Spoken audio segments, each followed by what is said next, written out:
is going to start at number 4. And the reason I say that is because GM Chris Ballard, over the course of the years, had Phillip Rivers, went out and got guys like Carson Wentz, went out guys and most recently got Matt Ryan. All of those 3 quarterbacks failed.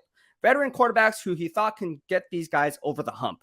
Well, it doesn't really work that way. But GM Chris Ballard, hey, I think he's a great GM, made a lot of sound plays. But at the end of the day, he might be on the chopping block. Just joking. I don't think he is. But there's reports that are saying he is. I saw that and I was like, nah, I don't think so. I do believe at number 4, he needs to do something, right? Now, is that going to be taking a guy like Bryce Young? Well, is Bryce Young going to be available? Because let's say that GM Nick Caserio talks to Nick Saban, coming from the Bill Belichick, Nick Saban kind of ties there. And he's like, hey, man, like, what do you think of Bryce Young? Oh, Bryce Young's great. Like, what? Okay, just Bryce Young. So are you going to really take CJ Stroud, or would you rather go after a guy like Jimmy Garoppolo, who you're familiar with in New England? The same exact scenario that GM Dave Ziegler is familiar with Jimmy Garoppolo.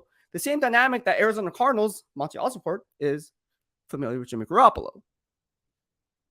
So while everyone's talking about Tom Brady, Aaron Rodgers, let's not forget about Jimmy Garoppolo. Although he gets injured a lot. All right, I covered him with the San Francisco 49ers. I know.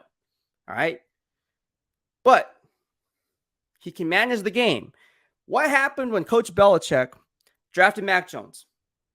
What did he say when he drafted Jimmy Garoppolo? Well, again, you have to know the dynamics of the other 32 other NFL GMs in order to formulate your analysis on the mock drafts, right? You have to watch press conferences. You have to read transcripts. You have to talk to people in the inner circle. A lot of legwork. You can't just plug and play people based on the vertical board. Like, oh, yeah, this team needs a quarterback, so I'm going to plug the best quarterback on my board and plug him there. What if he's not a scheme fit? I don't know. I hear people talking about it all the time. I think it's ridiculous. And I see people put out these mock drafts that are just even more ridiculous.